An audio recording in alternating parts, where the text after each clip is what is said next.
Go ahead. So my topic is, should censorship be allowed in schools?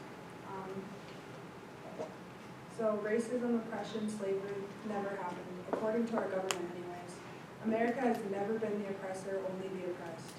Instead of solving detrimental problems in America like the drug epidemic, unaffordable health care and housing, and the lowering IQ of the younger generations, our elected officials would much rather try to hide books and any history taught that might highlight America's history of oppression towards minorities.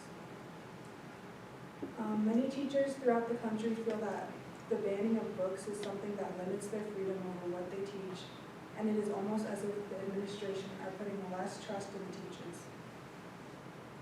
This can become a major problem, as future generations will be less educated or informed, and they won't be able to form different perspectives when it comes to history. So, first and foremost, what is censorship? Censorship is suppression or prohibition of any media that is obscene, politically unacceptable, or a threat to security. Many states are implementing policies that ensure schools censor and do not teach history involving topics of race, gender, sexuality, and or oppression. These topics are being censored in schools because it is believed by many lawmakers and government representatives that they promote divisiveness and guilt based on race. They also believe that when the history of race is being taught in school, the history is distorted.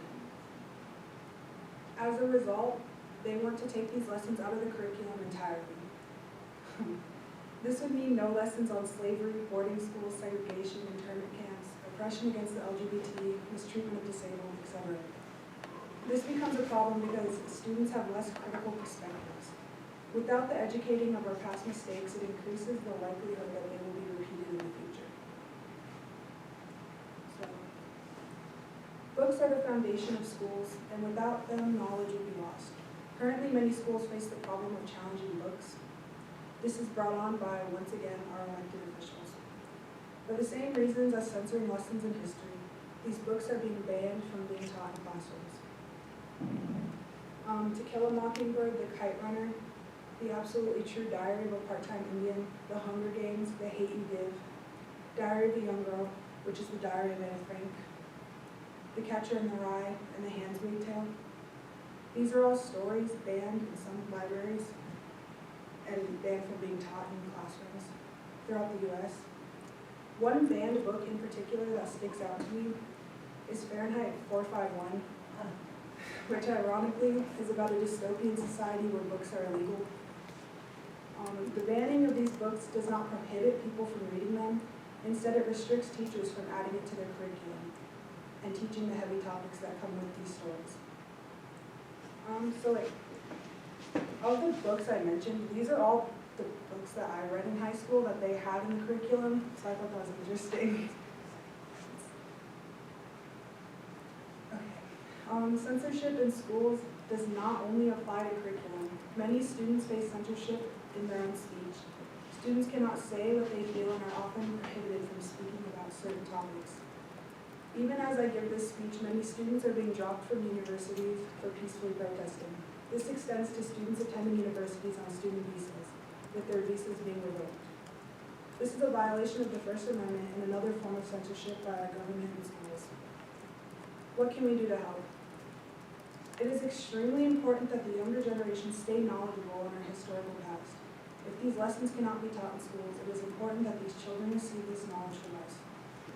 Another solution is challenging these laws. Many people call or email representatives, protest, or sign petitions to help slow the censorship being implemented in schools. Ideally, in the future, teachers will not be told they cannot teach the history of America. Instead, hopefully they will be allowed to recognize and share every part of history, good and bad. If this were to come to fruition, it would decrease the likelihood of past mistakes repeating as we know the signs. Lastly, this censorship has only just begun and is projected to become more strict. It is up to us to make sure we do not repeat the heinous parts of American history. In conclusion, censorship comes in many forms and it is becoming more prevalent in America. The banning of books and historical topics in school will lead to uneducated generations, ignorant to the past acts committed in America by our own people. is important to stay informed yourself as well as helping others stay educated. Our future is uncertain and we need to be prepared by knowing what to look for.